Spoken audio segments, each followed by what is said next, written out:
Halo teman-teman, perkenalkan kami dari kelompok 1 akan menjelaskan tentang target pasar, produk, dan rencana pemasaran. Sebelum itu, kita harus memahami arti target pasar, produk, dan rencana pemasaran. Baik, target pemasaran merupakan suatu kelompok konsumen yang menjadi sasaran pendekatan bisnis untuk membeli produk yang hendak ditawarkan. Dalam bisnis, produk adalah barang atau jasa yang dapat diperjualbelikan. Dalam marketing, produk adalah apapun yang bisa ditawarkan ke sebuah pasar dan bisa memuaskan semua keinginan atau kebutuhan. Selanjutnya, rencana pemasaran adalah bahwa itu adalah dokumen yang mencakup semua strategi, taktik, dan sumber daya yang diperlukan untuk memenuhi tujuan pemasaran perusahaan. Ini adalah rencana strategis untuk menjangkau pelanggan potensial dan mencapai tujuan bisnis. Kamu apa yang dimaksud dengan targeting? Targeting adalah proses penyeleksian produk, baik barang maupun jasa atau pelayanan terbaik, sehingga benar-benar berada pada posisi yang terbaik guna mencapai keberhasilan. Setelah perusahaan mengidentifikasikan peluang segmen pasar, selanjutnya adalah mengevaluasi beragam segmen tersebut untuk memutuskan segmen mana yang menjadi target market. Dalam mengevaluasi segmen pasar yang berbeda, perusahaan harus melihat dua faktor, yaitu daya tarik pasar secara keseluruhan, serta tujuan dan sumber daya perusahaan.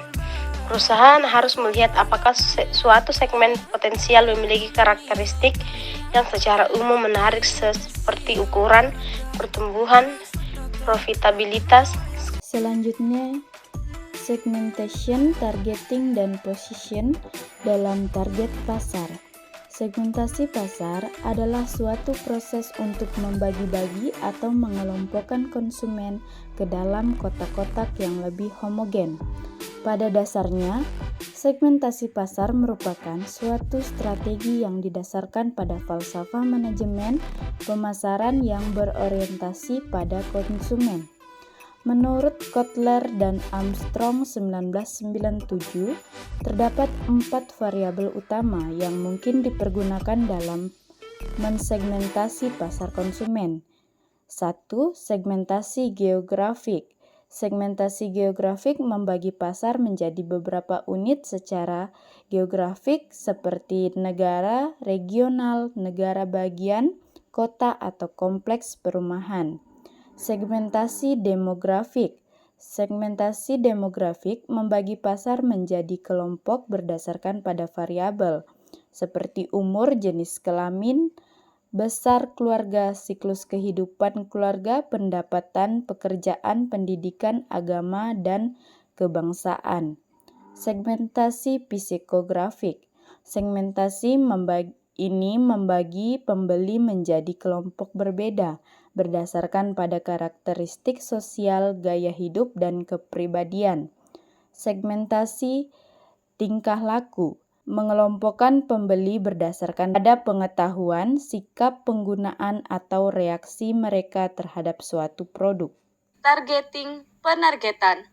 Perusahaan harus membidik segmen di mana perusahaan dapat memberikan nilai yang terbesar bagi pelanggan dan mempertahankannya dalam jangka waktu yang lama.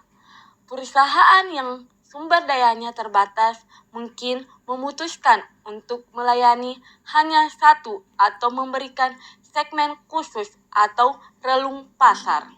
Perlu diperhatikan sebelum menetapkan target pasar, yaitu 1. Ukuran segmen. Perkiraan besarnya ukuran segmen yang akan dituju, apakah segmen tersebut cukup berharga atau tidak. 2. Pertumbuhan segmen. Walaupun ukuran segmen saat ini kecil, bukan tidak mungkin akan berkembang. 3. Biaya yang harus dikeluarkan untuk mencapai segmen tersebut. Yang keempat, kesesuaian dengan tujuan dan sumber-sumber kemampuan perusahaan. Yang kelima, posisi persaingan segmen yang mempunyai lebih sedikit persaingan lebih atraktif atau menariklah segmen tersebut untuk dimasuki. Positioning atau pemosisian merupakan upaya pengidentifikasian, pengembangan, dan pengkomunikasian keunggulan yang bersifat khas dan unik, sehingga produk dan jasa perusahaan dipersepsikan lebih superior dan khusus dibandingkan produk dan jasa pesaing dalam benak pasar sasaran. Pada hakikatnya, penempatan produk adalah tindakan merancang produk dan bauran pemasaran agar tercipta kesan tertentu di ingatan konsumen. Adapun hal-hal yang perlu diperhatikan di sini adalah yang pertama, adanya kemungkinan bahwa pesaing telah menempatkan mereknya di samping merek perusahaan. Hal ini dapat mengurangi market share perusahaan di dalam segmen tersebut. Yang kedua, adanya kemungkinan bahwa kesukaan konsumen sudah berubah.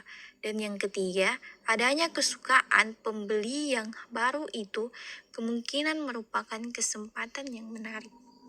Rencana pemasaran merupakan ide awal dalam suatu bisnis. Ini merupakan suatu bentuk umum dari sebuah keterkaitan proses tata kelola dengan arah tujuan untuk mengembangkan strategi bisnis dalam memperoleh pencapaian yang maksimal.